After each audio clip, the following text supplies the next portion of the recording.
the game!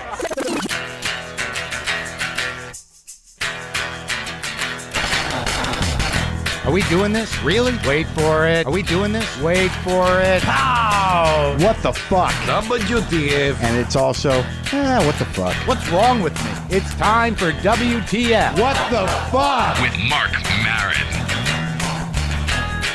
All right, let's do this. How are you, what the fuckers? What the fuck buddies? What the fucking ears? What the fuckabillies? How about that? I'm sorry, I'm Marc Maron. This is WTF. Are you with me?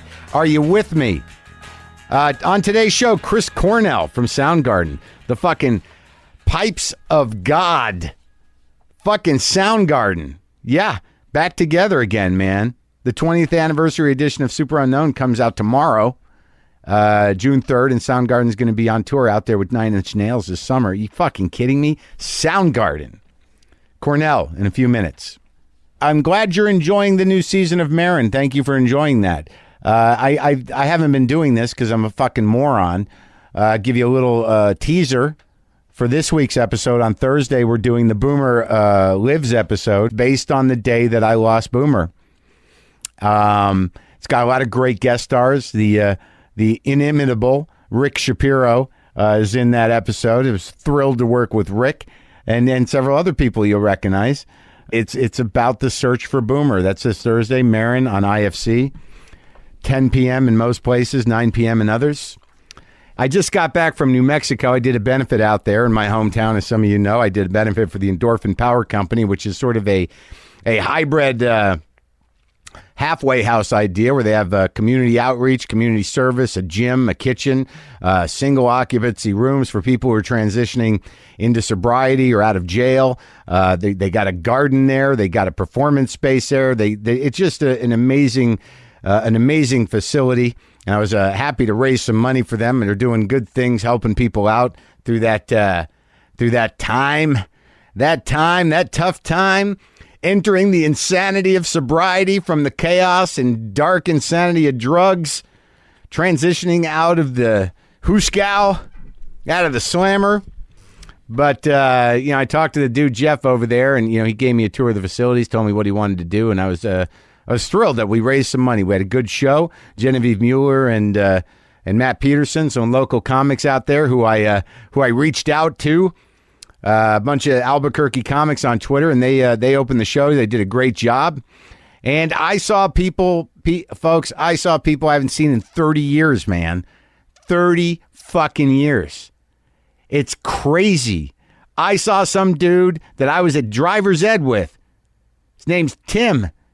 And I remember me and Tim were friends when we were in driver's ed, and I went down to his house. He lived in sort of a rural part of New Mexico in my memory, and I watched him kill chickens, and it changed my life.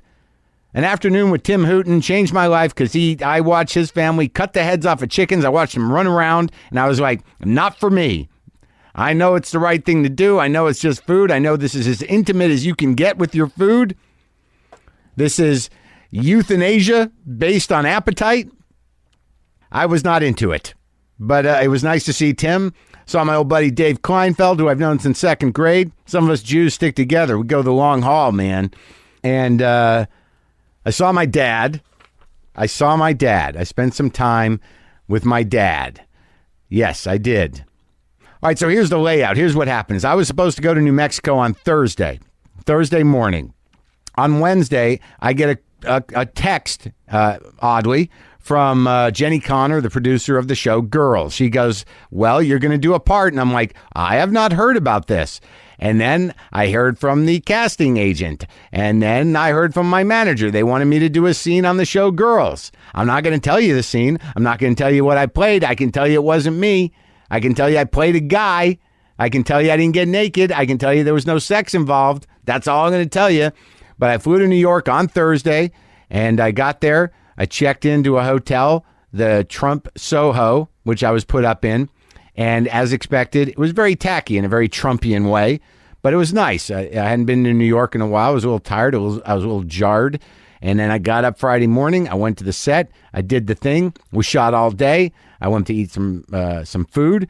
I texted Louis C.K. because I know he lives down there. He texted me back. He's cutting his episodes, and we didn't get to hang out, so I hang out by myself. I don't mind hanging out by myself in New York City. It's fine because I'm always surrounded by people. Then I got up on Saturday morning at 4:30, got on a plane, flew to New Mexico. Who picks me up? My dad. Now, I want you to know, some of you were concerned that the phone call that I shared with you on my 500th episode with my father was somehow sandbagging and against the newly established order of being respectful of people in my life in terms of what I reveal about them and how I reveal it. My dad signed off on that phone call. We put it together. I sent him the file. He said, that phone call was touching and it was moving to me, and I'd like to include it in the show. Here it is. Have a listen. And about 2 hours later, he goes, yep, I'm okay with it. So that was signed off by him. So when I was going to see my dad, I knew that we had made this plan, and we'd been in a very bad fight. It was the worst that we'd ever been in, probably. And I was pretty dead set on just living a life without him. And since that phone call, I said, well, pick me up. He picked me up. We hugged. There's a little crying going on both parts a little bit. And then it was just back to normal, man. Back to him telling me what I ought to be doing. Oh, well, you know what you ought to do. You know what you got to do. You know what you should do. You know who you should talk to. You know who got in trouble for that. A lot of that. And then, we talked about business. We talked about my brother. And then it always ends up with him going like, I still think it's pretty reasonable, the idea of winning the lottery. That's why I play. I wouldn't play if it wasn't a reasonable thing. And that's, over the arc of a couple of days, that's usually about the time I could go, all right, well, this was a good time, Dad. I'm glad we're back on it. Good luck with the lottery. Good luck with that. So let's talk about, am I jumping in? Am I stuffing emotionally? Am I stuffing? Look, I'm glad we're okay. The most interesting thing about whatever resentment you have against your father is when you get together with your father, you're like, oh my God, I do that. Oh my God, that's where I got that. Holy shit, he thinks that way. I think that way. It's hard not to really look at the possibility that you're hating yourself if you have anger at your father, because they're ingrained in you. So to separate that shit and to say like, all right, these are the parts of him that I have that may not have fared him well or done him any favors. So why not see that as some sort of, chronic illness? The parts of your father that are inside of you that you don't like in him, it's a chronic illness you have to live with and treat it appropriately. If you have a chronic illness that is survivable, you're like, well, if I don't do this and if I don't act on that, and maybe if I don't say that, like he would say, that this illness won't get any worse. So treat the part of you that is directly a copy of your parents emotionally. Treat that part of you, if it's negative, as a survivable chronic illness, and own it. What's the matter with you? You have an illness? Yes, I'm a lot like my father in a bad way. Oh, well, that's survivable. You just have not to. You just can't act on that stuff. Whatever the negative parts of him that caused him trouble, that. So that's how you treat that illness. You live with it, and you don't behave that way. You just say like, oh, I'm about to be my father. And then you go like, no, I'm not. I'm going to be Mark, and I'm going to harness that fucker, and I'm going to just keep that part of him in a room marked diseased dad thoughts. And I'll try to keep that door closed. But occasionally they get out, and then, that's it. But I love the guy, and he loves me, and it was okay. Got a lot of shows coming up in a few different places. I'm doing some smaller venues. I actually don't know the size of the venue. I'm going to be at Firefly in St. Louis, I believe it's called. I'm going to be in Kansas City in a few weeks. I'm going to Chicago to the 26th annual AV Club Festival. Go to WTFpod.com. Check the calendar. Going to be in Bloomington, Indiana. Going to be in Charleston, North Carolina. Those are dates that are up now. I think I'm going to be part of the Oddity Festival in a few cities this year. So there's stuff happening. Strap in. I'm going to talk to Chris Cornell. And again, the 20th anniversary edition of Super Unknown comes out tomorrow, June 3rd, and Soundgarden's going to be out there on the road across the country with 9 Inch Nails. That is a powerful night of fucking rock music right there. Okay, let's talk to Chris Cornell.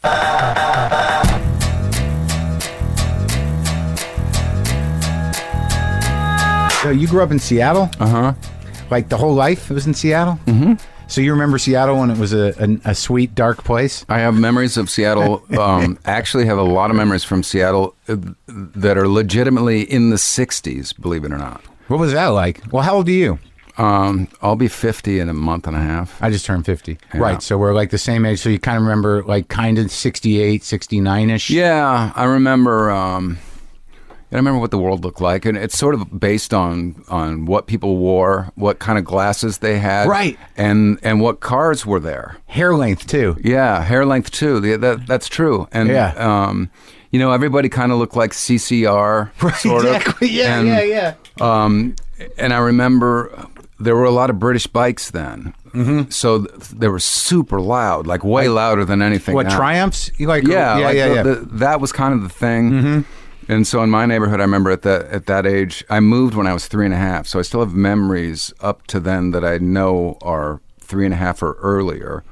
Were you compelled? Because when I remember being like from a very young age, looking at the hippies, going like, that's what I need to. That needs to be the direction I need to go. I think that at some age, I kind of went the other way, and it was based on actually knowing some of those guys and not liking them at all. Oh, really? When you were a kid? Yeah, when I was a kid, I had I had a neighbor. Yeah. It Who was a Filipino man who was married, and at some point his wife left, and they had 2 sons. Yeah. And one of the sons was kind of cool, and the other one was younger, and he was like super hippie-ish. Right. And he had all his friends kind of coming over, and they would sort of live in the basement kind of thing. Yeah. And they looked like Lynyrd Skynyrd exactly. Right. And I remember a guy, I was walking by the basement, and he opened the window that looks up from the basement, and he was shooting something at me out of a syringe one time. Really? Yeah, and I just thought, these guys are creeps. Yeah. And they weren't super mean, but they were somehow. Did they play? Mean. Did they have a band? No, they didn't have a band. They just look like that. Yeah, they clearly just look like Lynyrd Skynyrd. There were syringes involved. No, these were guys that were in and out of jail all the time and stuff. And yeah, they creeped me out. But do you remember music being part of? Because I remember sort of the Vietnam War, and I remember Mad Magazine. And I just remember that the hippies like seemed to have the culture by the balls. Yeah, I don't know. I'm not sure if I had much perspective of that. Well, we were like, how old were we? Like 5? Yeah. 6? Well, yeah, it's hard to say. I mean, I do remember like some of those Seattle summers where, there were a lot of girls with huge long hair and wearing halter tops, right, and like dancing to 70s music, and all the brothers looked like bikers. And that was also one of the things that defines that period, is it was the end of the baby boom. So right. In the neighborhood I lived in, every house had 5 boys in it. Everyone had several big brothers in various states of like college or jail or military or whatever. And so like I heard Iron Butterfly and Uriah Heep and every kind of somebody's big brother's records. You didn't have a big brother? I had 2. So you got all that? Yeah, my big brothers. What got me into prog was my oldest brother, because he took a turn into kind of like ELP, Yes, sort of anything that seemed a little weird. Rough turn. Yeah. And but you don't consider your music prog? No, not really. But you were into it? Yeah, for a couple of years. Yeah, I don't know why I could never do it. I think for me it was I smoked pot at a really young age, and then after a couple of years I stopped. And, and I think I think it opened the door to that, just the sort of fantasy world of there's elves and Tolkien's living in there somewhere. And and I loved it. And of course, it was the perfect setup for punk rock, because just by the time punk rock hit and I heard it and understood it, the timing couldn't have been better, because it was like, thank God, this is awesome. Yeah, snap me out of it. I'm awake now. Yeah. Thank you for waking me from my trance. This is fantastic. Who were your other bands when you were a kid? Well, the Beatles was the band when I was a kid, and it was forever, right? I don't know how old, 8 or something. One of my neighbors, he had like 4 older brothers, and the oldest one had been kicked out of the house. And he just left all his records in the basement. Right. And so I stole his Beatles records, and he had everything. All of them. Every reissue, every compilation, every album. Yeah. You know, and the first run of every album, and I have all of them. Yeah. But they were wrecked. Like all the sleeves were ruined, water damaged, and I just grabbed them on a whim. And you know, I had one of those old student stereos that packs up like a suitcase. Yeah. And I just sat in my bedroom and started listening to them. And by then they had broken up, and it wasn't. The Beatles had nothing to do with pop culture, right? They were just the mythic presence over everything. Yeah, The Beatles. Yeah, you would see like the Let It Be pictures were in everyone's house, right? You know? And so they were there. It was almost like other family members. This is my mom, you mean like my dad. Wait, the White Album pictures, or the White Album, the 8x10s, pictures, yeah. And then the cover of Let It Be was 4 photos, right, yeah. And that would be, you know, that's the big difference between vinyl LPs and anything else, is that these albums, if it was a huge album, it was in everyone's living room and you saw it when you went inside. Took up space. Yeah. Everyone had that Let It Be album in their living room with the Beatles looking at you. Yeah, so right away you could go like, yeah, Beatles. So, which records were the ones where you were like, I gotta hear that again? Well, I remember really getting into Sgt. Pepper's, of course. I really got into the White Album. I really got into Abbey Road with headphones. And for that run on side B? I don't know what it was about it, but it didn't do it for me listening to it on speakers, but I discovered that there's such a thing as headphones that sound good. Maybe that was the beginning of like good sounding headphones. Yeah. And I remember cranking it super loud, and I couldn't believe the production of Abbey Road. Like, well, there's that whole run through, like, you know, You Never Give Me Your Money, right. Polythene Pam, and then like that whole, like, they're all connected. Which is prog, really. Yeah, it is. But I think it was for them just to like, well, how are we going to put all this shit together? We got a bunch of fragments. Yeah. When they came out with that.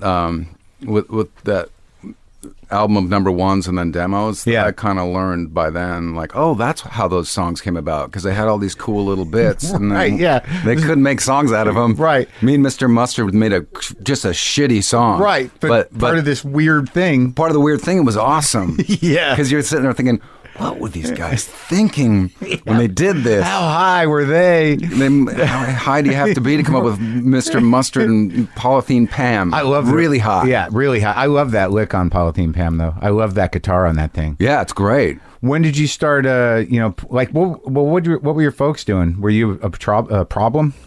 Kind of, yeah, but not. I didn't get arrested. What kind of business were they in? My dad was a pharmacist. And my mom was a housewife that then got into kind of this sort of white trash interior decorator thing, just to get out of the house, to get away from us. Yeah, they either go travel agent, real estate agent, interior decorator. Yeah.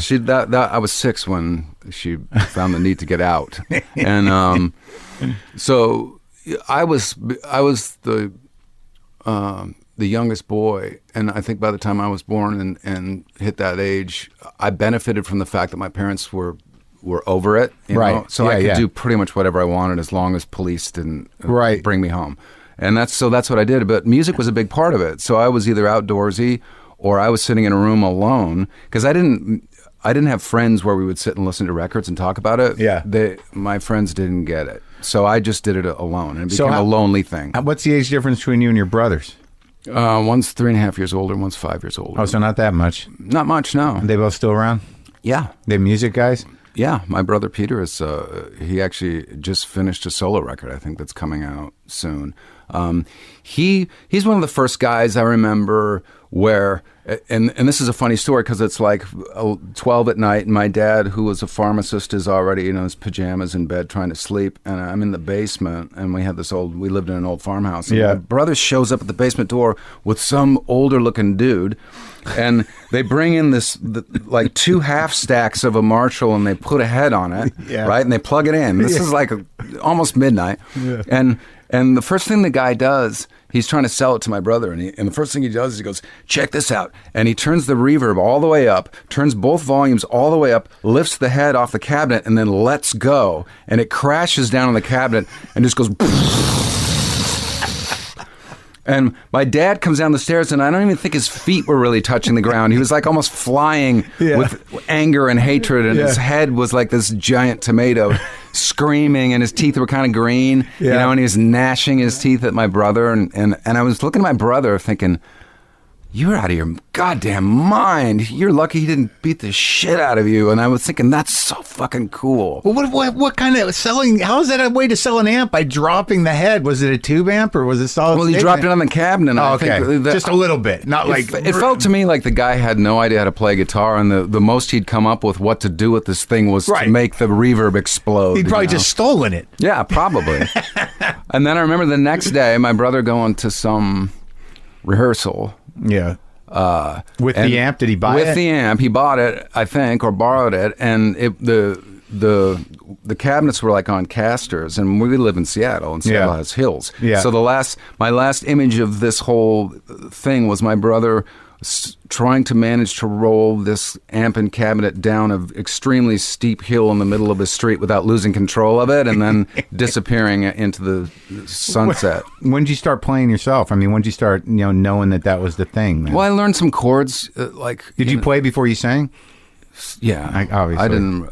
I kind of had a sort of nimble choir boy voice as a like prepubescent kid. Yeah, and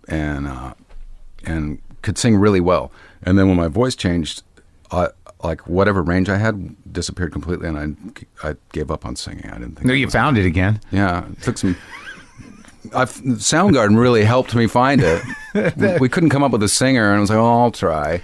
Really? Yeah, that's how it happened. Really, I was the drummer at first. It's so effortless, man. I mean, when I saw you at the Forum, I was like, it didn't even like you weren't. There was no theatrics to the amazing.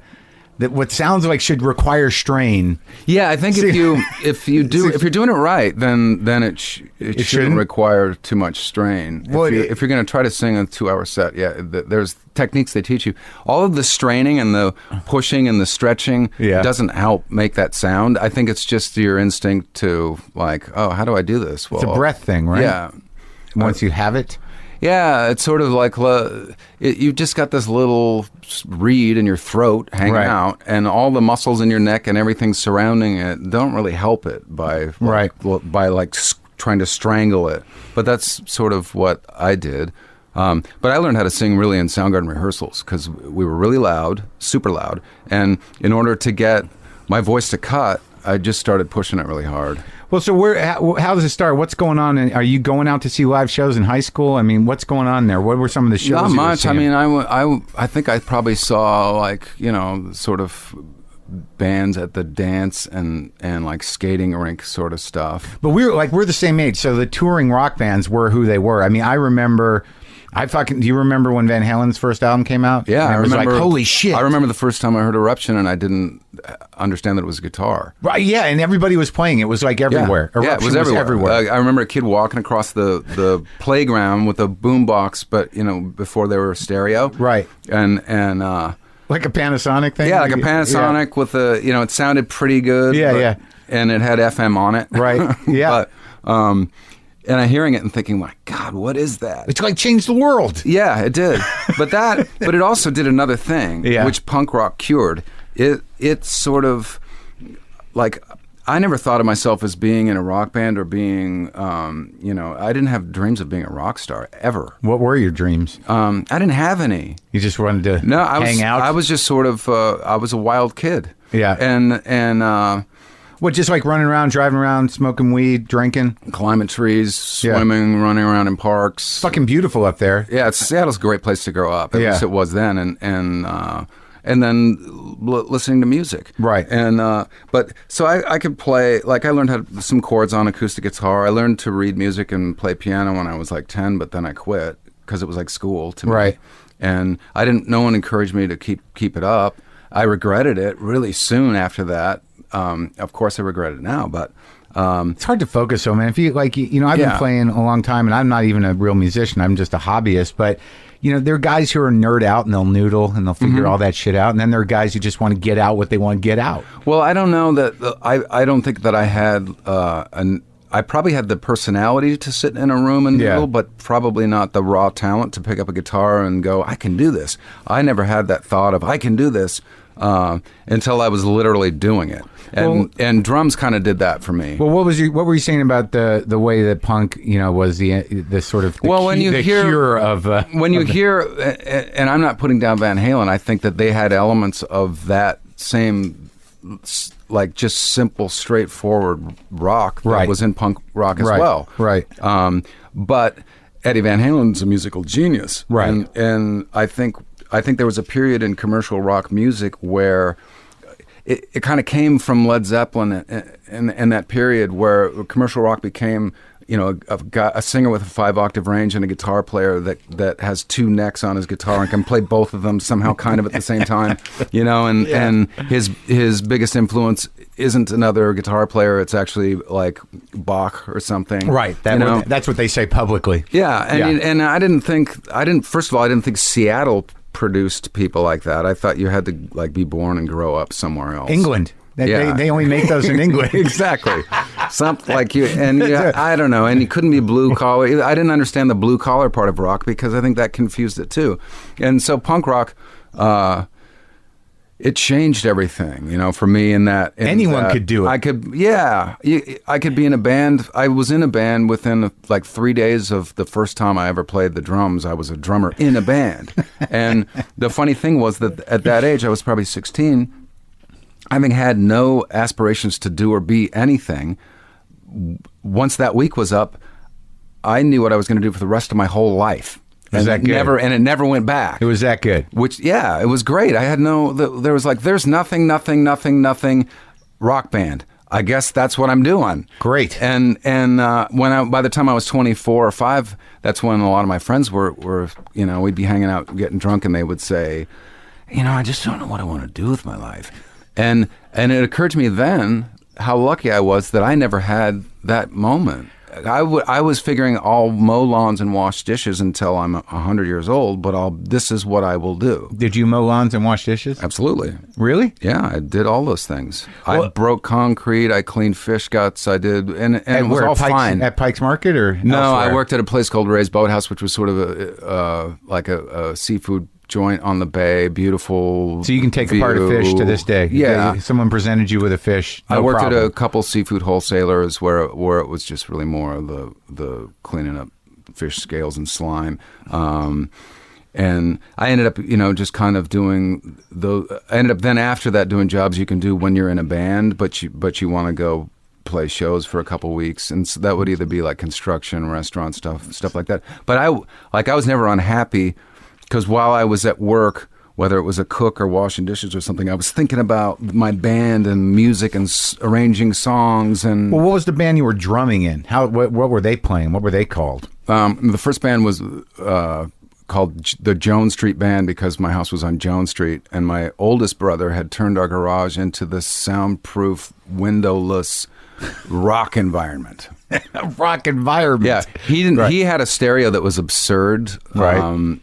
That was like 300-watt thing that was so loud that the neighbors would complain when I was listening to records, but they wouldn't complain when the band was playing because the stereo was louder. It was louder. Yeah. So he moved out, and I inherited his pad, his rock environment, Greg Brady kind of pad, and within a month of having it is when I bought a drum set, and your parents must have been fairly supportive. My parents were divorced at that time. My mom, I think my mom was thrilled that I was doing something that didn't include alcohol or drugs or exactly. She had no foresight, apparently. None, because being in a band is where the heavy drinking really started. Yeah, I bet. But so we did that, and the Jones Street Band. The Jones Street Band. You're playing drums. I'm playing drums. Who's playing guitar? There were 2 kids in the neighborhood. One was 15, one was 17, and one was like student of Hendrix, right, 15-year-old, and one was student of Jimmy Page, the 17-year-old. And to this day, and unless my memory's not serving me right, those guys were awesome. Right. They were fantastic. Hey, in that moment, they were probably amazing. They were really, but they were playing like the Zeppelin guy he could play the solos from Dazed and Confused, like different bootleg live versions note for note, and you could listen and A/B them. He was doing it, in earnest. So those are real nerds. He was good, and they were both good. But really quickly, it's like 1977, 78. I was getting into other stuff. I was getting into punk music. I was getting into this other stuff. And none of those kids really seemed to be into it. They were holding on to the old paradigm. The one guy that I started the band with was into it. And he was one of the first guys that he played me a song from the Farts, which was a Seattle band that had Duff McKagan was in it, and some other Seattle notables. And I think the song was 18 seconds long or something. Yeah. And it had the most energy I'd ever heard in something that you might dare call music. And we would listen to it over and over and over. And so I shifted gears, and then I was in like several, I don't know, 7 bands over the next couple of years. Well, Hendrix, like the whole idea of Hendrix hangs pretty heavy over Seattle.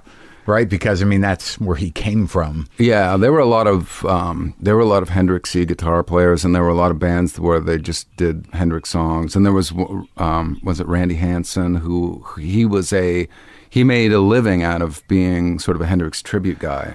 What? So were you guys doing covers like with the first band? Anything we could think of. Now, when you broke into punk after you heard the Fart song, and the sky opened for you.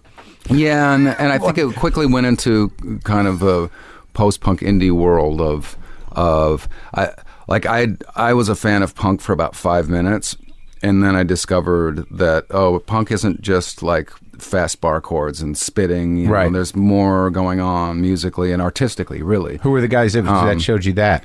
Where'd that kind of come into it? Friends that lived sort of near colleges. Yeah, right. But do you remember the bands? Friends that lived. I'm trying to think. There was a band called Wire. That was I think that was Wire or Killing Joke were the first couple bands where I understood that their punk could also include musicality, other stuff. Because Wire, I would hear Pink Floyd in it, right? And I was a huge Pink Floyd kid. Yeah, music was escapism to me, so right. I thought that made sense. And so it didn't have to just be political, social commentary with blistering power chords. It could be trippy, and there could be social commentary, but it's more esoteric, right? And Killing Joke was like this. Is he Robert Smith singing in a heavy metal band? What is this? I didn't get it, but I got that I liked it. Hard to place them. Yeah. And those 2 bands really, I think, were instrumental in me understanding that there was some sort of future that music was going to have, and no one was going to know what it was. So after you learned that stuff, where are you at? Did you still living at home? No, I moved out pretty young, so I was working in restaurants and just had roommates. And you were playing drums. I was playing drums, and I had roommates that had cool records. And are they musicians? No, not really. Not no. They're guys that drunken jams. Yeah, right. Yeah. you're all sitting around smelling like fish. Yeah. Drinking beers. But these are guys who were there. These are people I knew who were around me when I got my first drum set, and I wasn't a musician either. So there was there's something they must have observed I wasn't paying attention to. But still, those are your friends that they're a part of who you become as a musician on a lot of levels. Coming home with the first REM EP and going, "What is this? Why is this good? I don't know, but it is, right? Yeah, it is." You got to get consensus. Are we on the same page here? Yes. I don't want to be a dick. And it's no, I think it's good. I really do. And you can't trust your own instincts. Like you don't even want to say I love this. You're just sort of like, what? And okay. Even though I did love it, right? Like I wore that thing out, and so I bounced around in different bands. But I had a roommate that had like a nervous breakdown, and that's really the beginning of Soundgarden, because I had met Kim and Hero both from Soundgarden while we were sort of messing around in this other one of the many horrible bands that I was in. Which one was that? It was called the Shemps. Yeah, Shemps. It was awful. Yeah, and the guy who it was his band. He knew both of them, and Kim and Hero, and I'd met him somehow. So I was introduced to those guys, and I called Hero one day because I owed him money, and he had his roommate got mad at him and was leaving. Right. And he said, you know anyone who needs a roommate? And I said, yeah, I do. I need to move in somewhere now. And I moved in like the next day. And turns out he was a bass player and I was a drummer. And so we decided we would start a band, and then we waited. We couldn't find anyone that we wanted to play with. Who's that guy? Hiro Yamamoto. Right. And we couldn't find anyone until one day he said, you know, maybe Kim should come over and see what happens. And that was this revelation when Kim walked in. The three of us, we wrote like 7 songs in 2 days, kind of thing. And Kim was playing guitar then? Kim was playing guitar, and it was unlike anything I'd ever heard. I'd never heard anyone play guitar like that. I still haven't. Really. And it was natural, you know. It wasn't. It didn't seem like this guy, because I ran into a lot of burnout guys that were desperately trying to invent something that was unique, and we sort of wanted to invent our own band, but we didn't seem to have to like try to sort of intellectually do it. It just happened, you know. It's like, wow, this is different, and then you're excited about it, and then that makes you kind of trust what you're doing and steer into more different, and feel like, well, any way that I want to express this is valid. So Kim always had that thing, like he had a way of playing that was organic to him, no matter what. Yeah, and it's a rare thing, and it meant something to me. Like if he plays some guitar thing that he showed me back then in 1984. That I haven't heard since then, it gives me that same feeling like if I hear an old Beatles song. It triggered something in me that I didn't ever hear before, and I connected with on some emotional level, I guess. I don't know. So you guys were fast friends? Yeah, right away. We wrote an incredible amount of songs. Any of those songs end up on the first Soundgarden records? No. Did you play them? Yeah, like we seemed to click in a way, sort of alone in a room. That translated to our first live show ever seamlessly. Like the first live show, we had to talk somebody into giving it to us. And we went in, we were a 3-piece, and I sang most of the songs from the drums, and it just went over. And there was... And you were called Soundgarden? Yeah, and there were, I don't know, 40 people maybe. Who came up with that name? Kim. Yeah? Mm-hmm.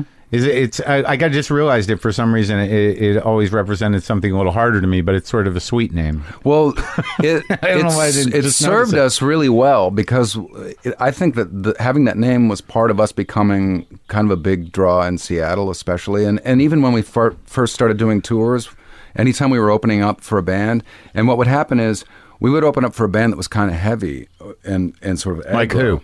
Like, I don't know. I mean, I can't remember like what a good example of that Local would be. Guys? But like, say we played a show with Husker Du one time. Great. And so if you didn't know who Soundgarden was, and you would see it, you would think we were some sort of green on red kind of like a neo-psychedelic alternative REM-y thing, right? Right. And then you would show up, and we would open, and we would come out and be Soundgarden, and then they would go, holy fuck. And so people would love us because of that. I think the guys in the Screaming Trees had that experience with us. They actually came to our show to laugh at us, and then we came out because of the name Soundgarden, I guess. They thought, who are these hippies? Yeah, but I got that a lot. It's like, wow, I thought you guys were going to be this psychedelic thing, and then they would like us sort of more than they otherwise would have, because they would have been pleasantly surprised, you know, and. It ended up being a really good thing. So you were a 3-piece, and so you open for bands like Husker Du, and they're monsters, man. They're like balls to the wall. Yeah, and I think they were my favorite band at the time, and we were a 3-piece, and they were a 3-piece kind of thing. Okay, so who else is around? I mean, because now we're coming on to something I'm sure you've talked about a lot. I mean, some scene is developing there, correct? Well, I think the closest contemporary at that time was then Green River. I was at their first show, and it was Steve Turner and Mark Maron from Mudhoney and Jeff Ament from Pearl Jam. From Pearl Jam, and then that's a good band. I had that record. I don't have it anymore. I like that record though. And then then Stone Gossard ended up joining that band as well, and it kind of had different. It had different incarnations. Now, were you guys mostly friends? Because I watched that. Yeah, we were. It was a very small scene. That sort of urban punk scene was very small. Like the audience was always the other bands, really. And you would still call it punk? No, I'm not sure what we called it. Because it's weird how whatever the idea of grunge or whatever, it always seemed to me to be pretty much rock. Yeah, but it didn't. But it definitely came from a U.S. indie scene, right? And to define what that was at the time was Husker Du, Bad Brains, Sonic Youth, the Meat Puppets, Butthole Surfers, and like just take those examples and put them together. None of them sounded anything like each other, and everybody seemed to have completely their own trip. But it had roots in arena rock, punk, right, and in what then was starting to be called alternative, simply because it was an alternative to commercial rock. And when that word first came up, it was still a word that had a definition that is in the dictionary, and then it became a genre where it wasn't.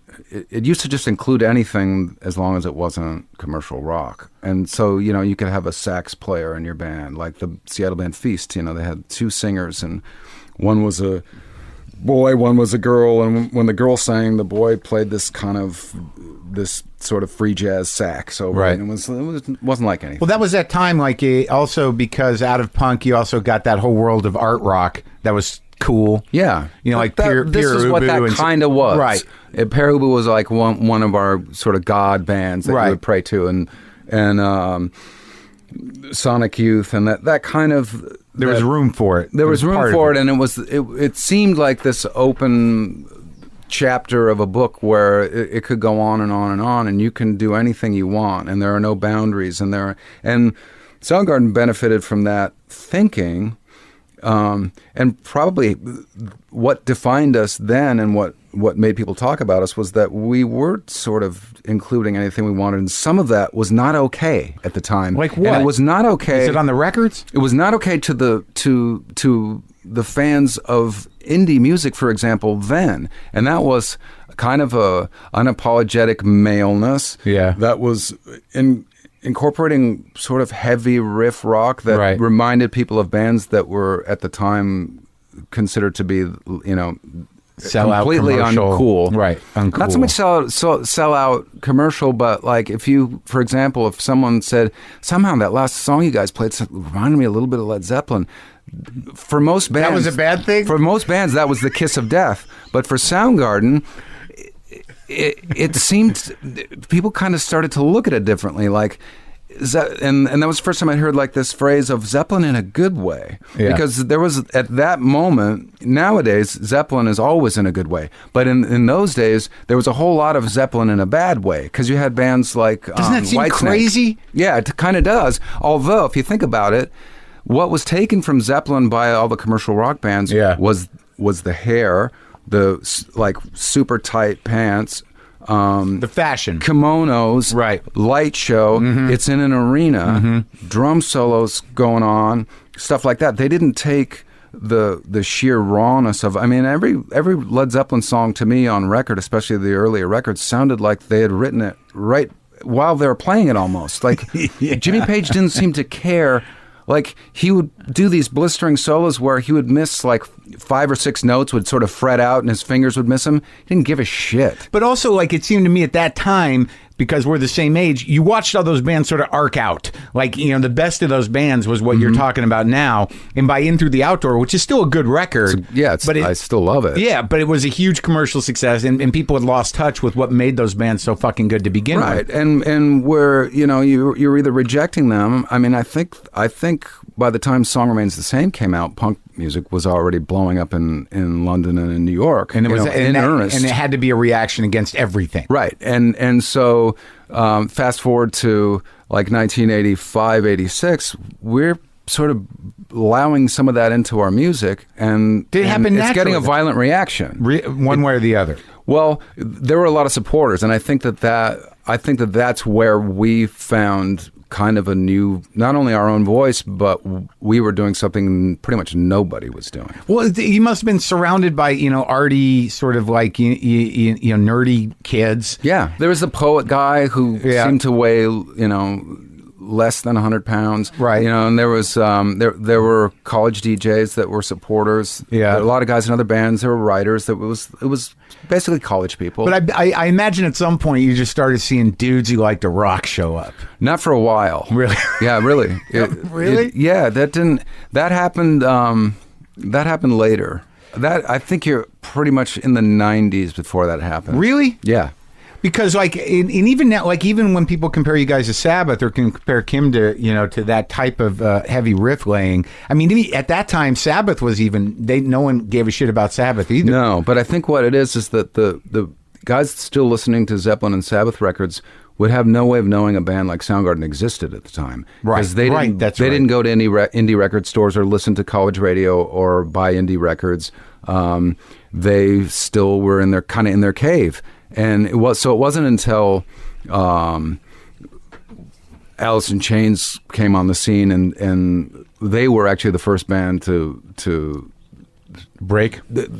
Yeah, in a sense, because they didn't have an indie career. They didn't have an indie background. They were kind of a suburban metal band that then was suddenly sort of influenced by all the bands around them in Seattle, and their first record deal was a major label record, but they had all these new elements that they were kind of pulling into what they did, and they were the first band to sell, they had a gold record, and they were local guys. And they were local, and you guys knew them.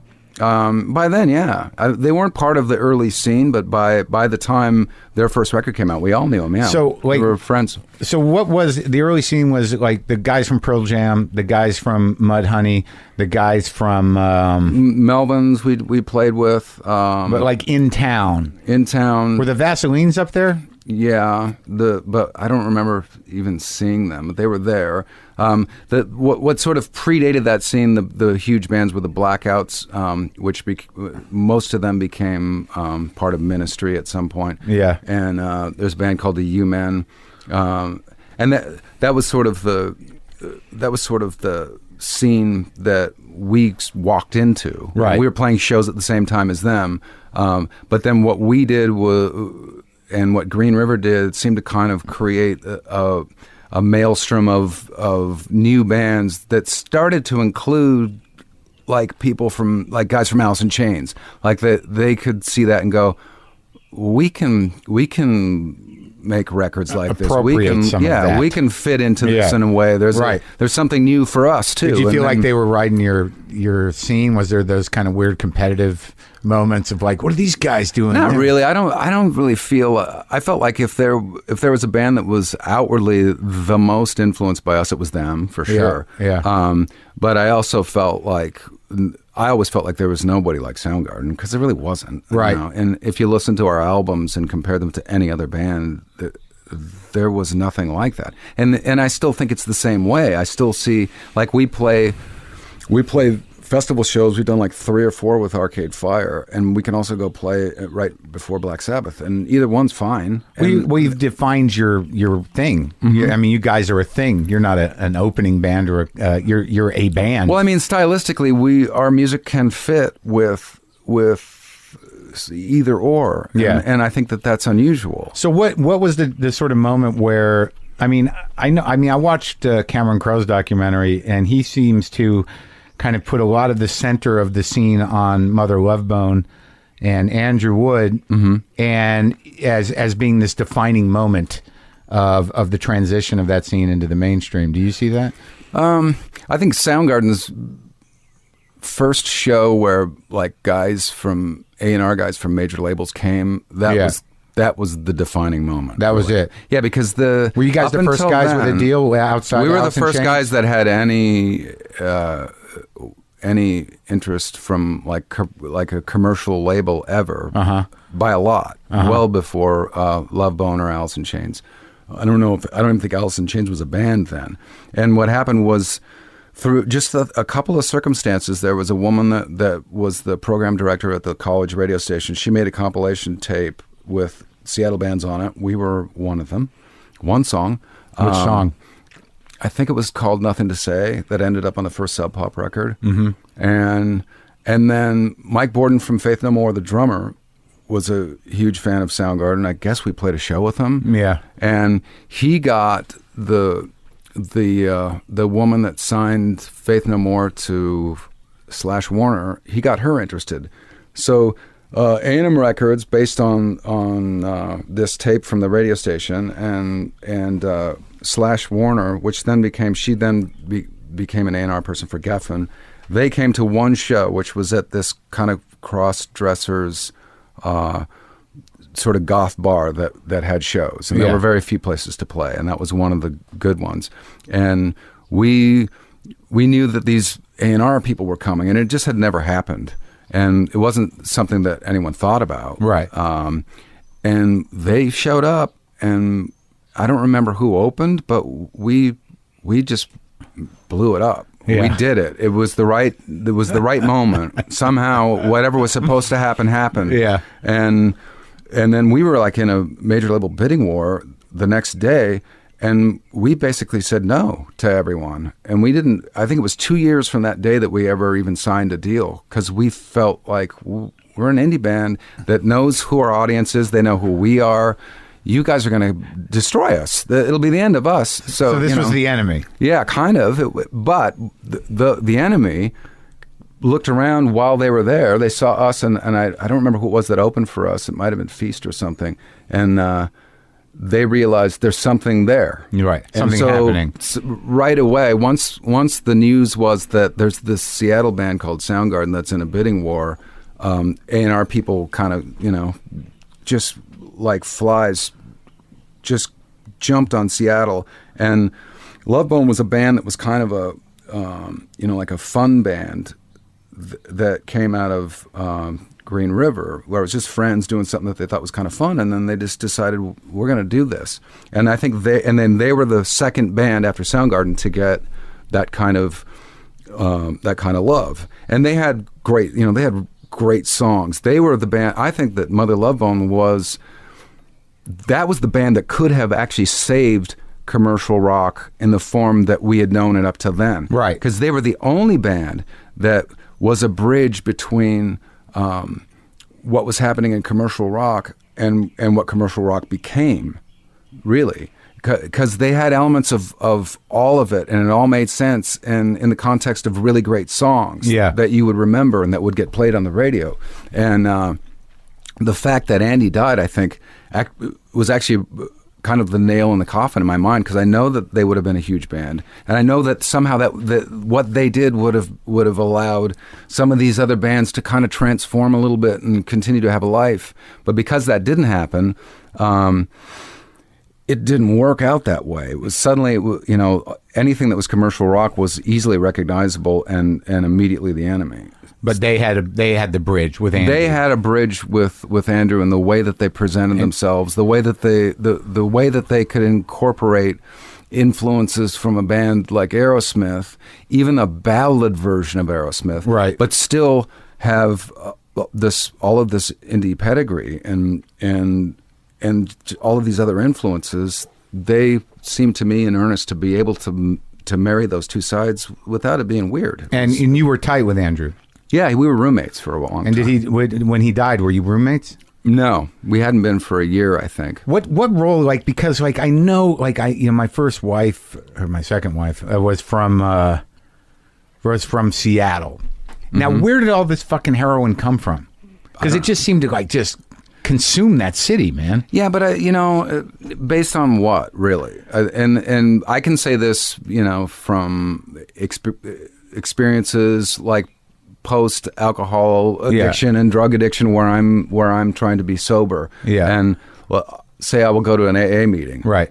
I'm the only musician there. And if there's another musician, it's like one other guy who's maybe 10 years younger. No, I know. Yeah, it happens to anybody. Yeah. Yeah. And that was my thought and feeling of it, was that it's not like the whole music scene was addicted to heroin. It was like, a couple guys. No, I just mean the city. There are certain heroin cities. Maybe Seattle was one. Yeah. I didn't really get that feeling. Yeah. I got the feeling that there was a group, of guys, dudes. Right. They were the heroin guys. Yeah. And Team Heroin. And that somehow, Coke wasn't popular anymore, and heroin sort of was, and that was just. And also, untimely death is one way of sort of creating that feeling, right? And there were a lot of dudes in that scene that were into that, but I didn't feel like, I felt like it was less than San Francisco or New York.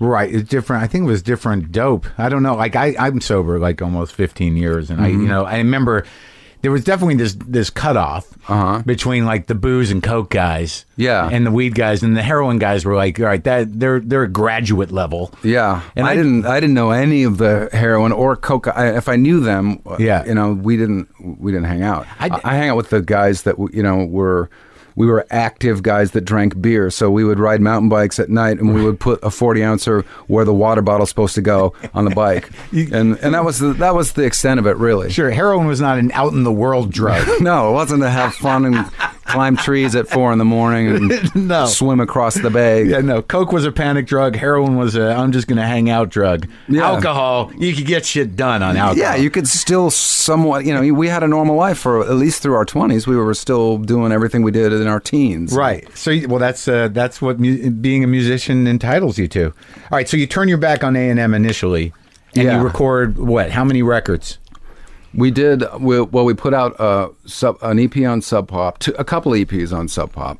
I remember those. And then, and then, kind of, our dream comes true, really. And this sort of was oddly timed because right after we released, our first EP was the second Sub Pop release ever, and Sub Pop essentially came together because of Kim's relationship with the two partners, telling them they should work together to start a label, and.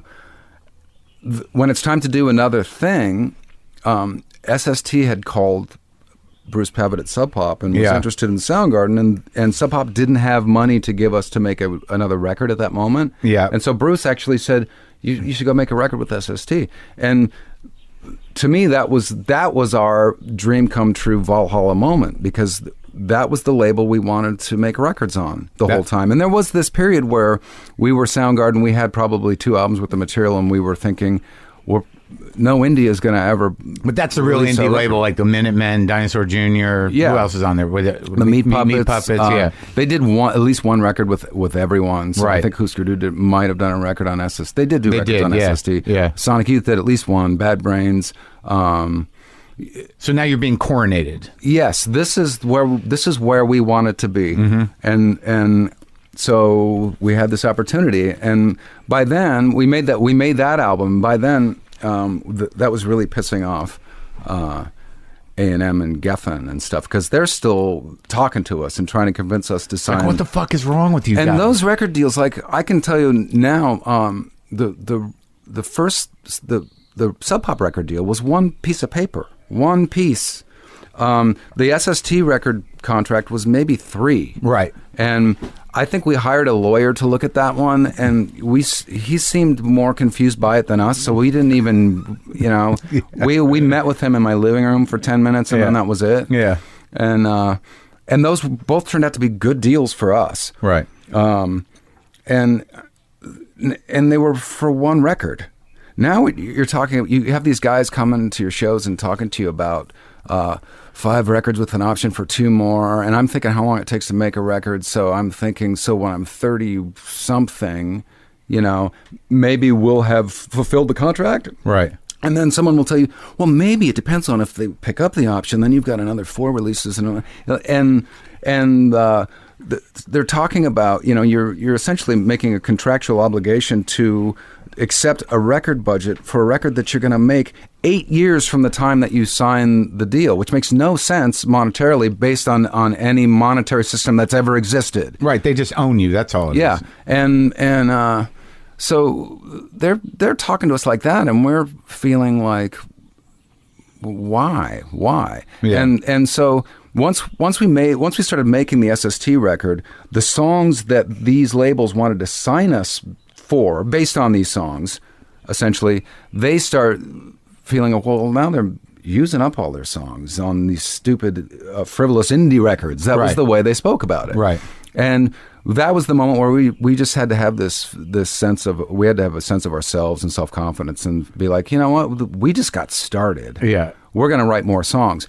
And what followed that, I think, was some demoing for A&M where they just weren't, you know, they said, we'll pay for you guys to go in the studio and just record some new stuff and let us hear it. And I don't know how many songs we recorded, but we did like a rough mix of a couple and sent it to the A&R guy who 10 minutes after he listened to it had like tripled the offers of whatever it was they were going to give us. And so at some point we thought we're going to have to transition because we want to reach as many people as we can. And there clearly is a limit to what indie labels can do.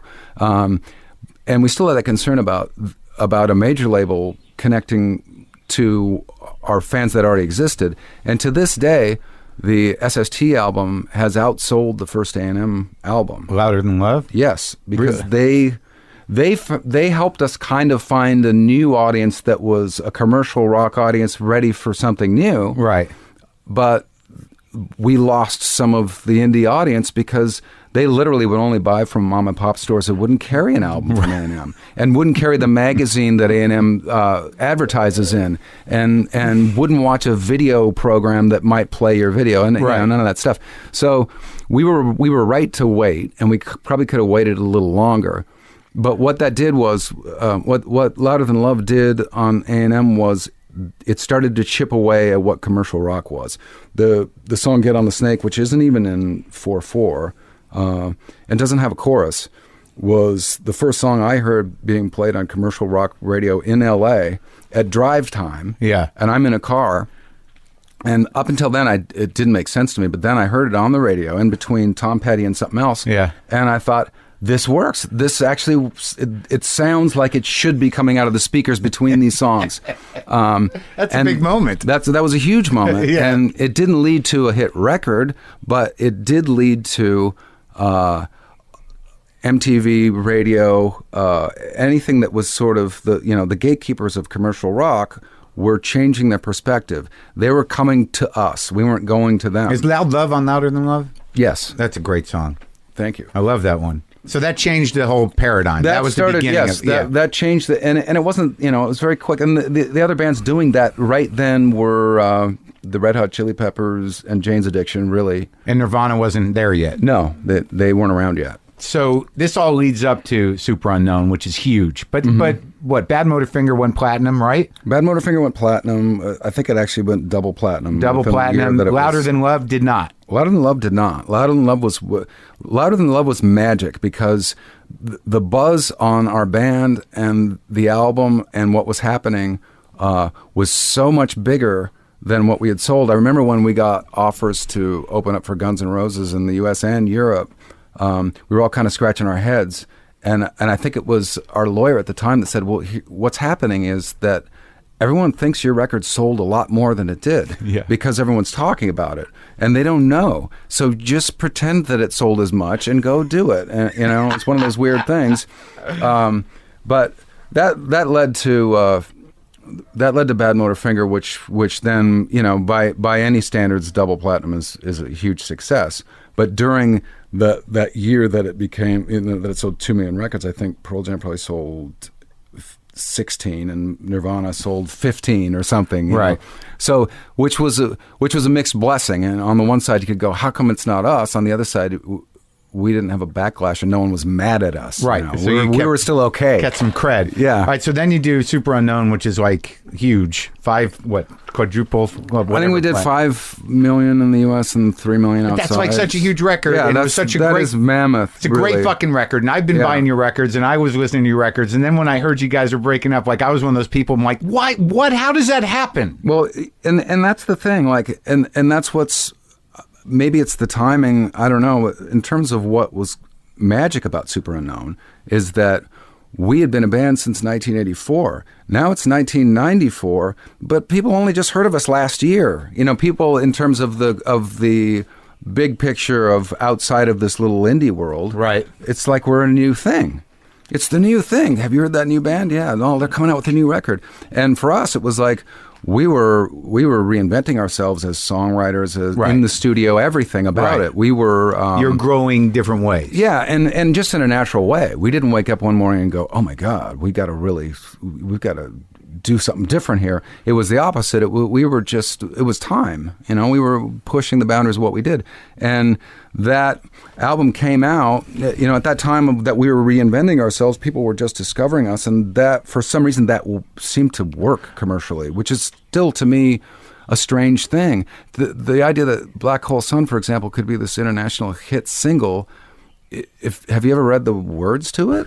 Yeah. It's amazing to me that it's not anthemic. It's extremely dark. It's very esoteric. It's stream of consciousness lyrics that I don't know what they mean. Yeah. And I don't know what Paul Anka thinks it means, but he sings the shit out of it. Yeah. And I've heard that. I got that album. Yeah. It's a weird album. And so I don't know. But it worked and it felt right. And I think, we really killed ourselves to make that album and to get to a new place as a band that could live on. But touring for that album also brought us into a point of crisis that I saw Nirvana go through, and I saw Pearl Jam go through it. And that is that we came from this post-punk indie world with the punk rock Bible firmly in hand, and we killed commercial rock music by then. It's gone, done. Sunset Strip they're wearing flannel shirts and have pink hair. It's over, and we did it.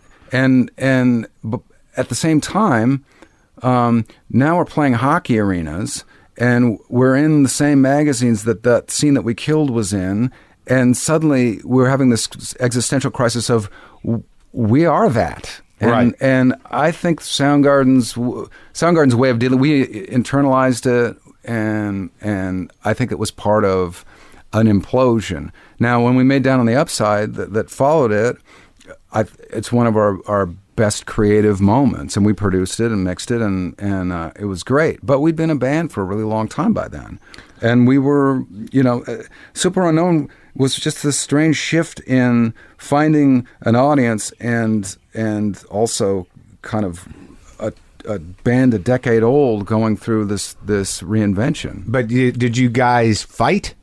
No. It just was the natural progression of things. You I needed think so. to do some other shit. Well, When did you get one sober? thing about being an indie band is that you're in a van driving yourself. You don't have roadies, and you're basically scouring the earth. You're playing everywhere. Yeah. If there any little town that has a place that you can play, you do it. Yeah. And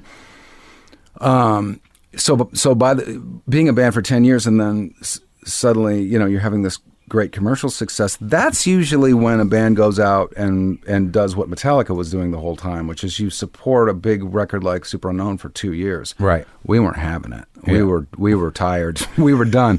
We didn't want to go scour the earth on tour, so we didn't. Even if you were on a jet. No, we didn't care. We didn't have it in us. Was that when were you worn out? Is that when you got sober? No, I didn't.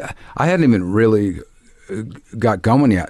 Oh, really? Yeah, I think that there was a period in Super Unknown where that kind of started to pick up steam, in terms of drinking.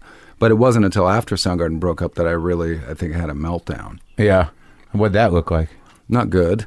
And I don't know how long, a few years. Yeah. Yeah. Did you drink yourself into like just complete fucking insanity or just sadness? That's a great way to describe it. Yeah. I don't think you know that it's insanity at the time, but the biggest lesson I learned from that, and which leads to my biggest warning always, is that you live in your brain. So if you're mixing chemicals and you're constantly under the influence of that, reality is going to look the way it is, and that will be what reality is. Sure. But it's valid for that situation. You change the situation, at some point the reality will change. Your outlook will change. Your perspective will change. Your ability to deal with it's an inside job, as they say. Exactly. And and I don't know. I think that some people have that in them. And, for me, I think it was always there. I was the responsible guy. I was the guy that always had a job, never needed money, worked really hard, never got fired, I always made sure that the T's were crossed and the I's were dotted. Sure. Even as a rock musician, I was pretty reliable.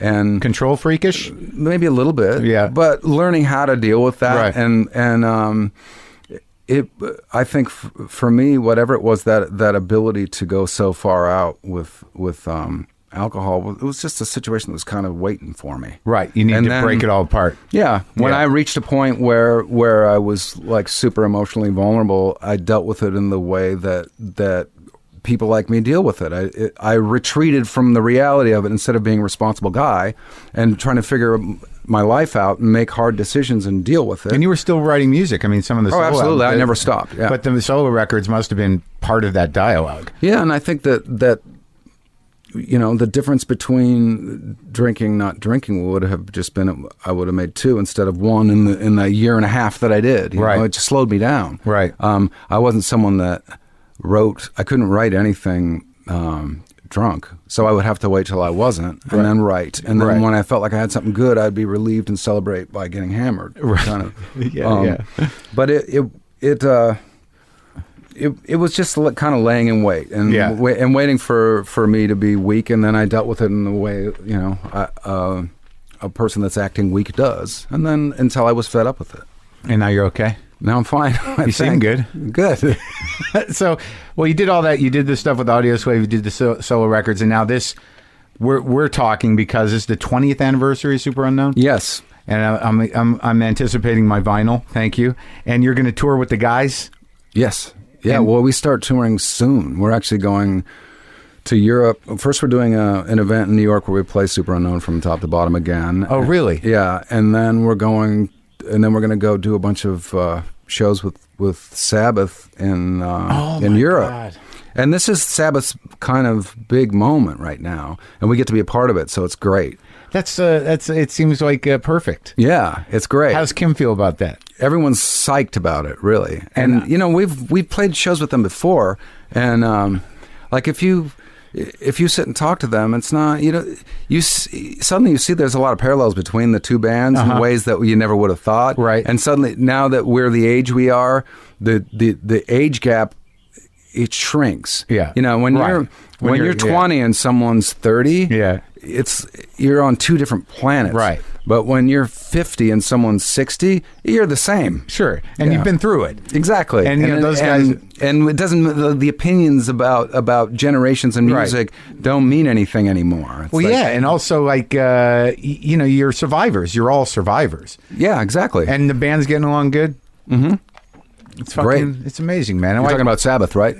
but I'd heard stories that you and Kim were not well, and for a period, but you're good. That's actually not. That was never true. Oh, good. None of it. Did you hear that? Or am I making that up? I've seen it written. Okay. No. I've seen it written, and basically, what the stuff that I've seen written was something that could have come out of like the text, sort of written about any rock band, right? And that always happened with Soundgarden. We were this band where Matt might be the guy that writes the heaviest song on the record, and he's the drummer. Yeah. And Ben from the moment that he joined the band was contributing, almost more music than anybody else for a minute. And so you've got this band where everyone in it is multi-instrumental, everyone in it contributes music, and yet the way that we would be sort of written about often was like the classic rock kind of Jimmy Page, Robert Plant, Pete Townsend, Roger Daltrey, sort of the guitar player is the musical genius and the singer comes up with words and wears tight pants and they hate each other. And that was stuff that I saw written, and it had absolutely nothing to do with, not even similar to our inner band dynamic or how we functioned as Soundgarden or how we created what we did. None of it. Interesting. So they just needed to understand why this band went through this. So they're just like, let's just use the old model. It must be because those two guys. Yeah, and say it confidently in a way that people read it and go, yeah. Well, I bet you that's it. But no, we had a meeting, I think 2 weeks after we split up, where we were just discussing like different business stuff we had to deal with, given that we were going to be defunct. Right. And I remember everyone seeming relieved and in a good mood, and we got along great. And I remember thinking, well, that's great. This must be the right thing. And when we got back together, and for the first time, I think it was late 2009, where we're talking about doing stuff, there was 5 minutes where it was weird. Yeah. Only because we hadn't all been in the same room together. Not because and I think maybe when, you're not with each other, everyone has this defense mechanism that builds a sort of paranoid view of how everyone else must be thinking. Right.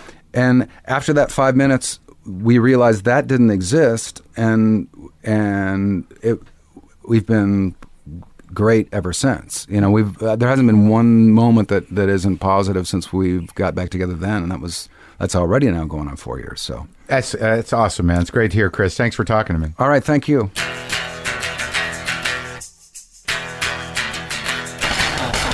That's it. That's our show. Remember, a reminder, Maron on IFC. This is, I believe, the 5th episode of the season out of 13.